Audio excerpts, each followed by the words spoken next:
حرف چ کی کہانی۔ ایک درخت پر ایک گھونسلہ تھا۔ اس گھونسلے میں چڑیا اپنے ایک بچے کے ساتھ رہتی تھی۔ چڑیا اکثر اپنے بچے کے لیے کھانا ڈھونڈنے اپنے قریبی گاؤں جایا کرتی تھی۔ جب بھی وہ کھانا ڈھونڈنے جاتی تو اپنے دوست چوہے کو اپنے بچے کا خیال رکھنے کا کہہ جاتی۔ چے اپنے گھر میں بیٹھی تھی کہ اس نے اپنے گھر کی چھت پر چڑیا کے چہچہانے کی آواز سنی۔ چے نے دیکھا کہ ایک چڑیا اس کے گھر کی چھت پر بیٹھی ہے اور کچھ بچے اس چڑیا کو دیکھ رہے ہیں۔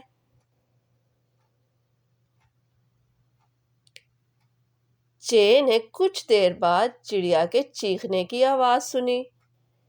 چے نے دیکھا کہ بچے چڑیا کو پکڑ کر اپنے گھر لے جا رہے ہیں۔ بچوں نے چڑیا کو لے جا کر پنجرے میں بند کر دیا۔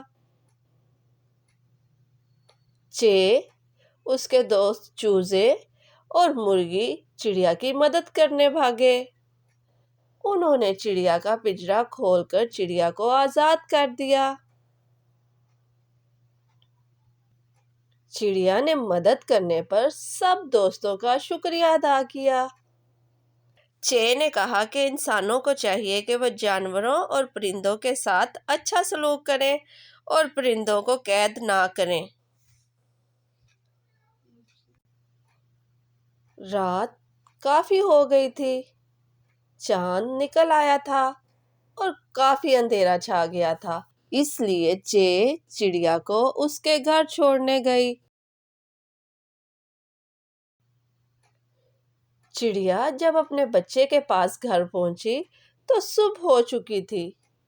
چڑیا کا بچہ اپنی ماں کو دیکھ کر خوش ہو گیا۔ اس کے بعد چے اپنے گھر واپس آ گئی۔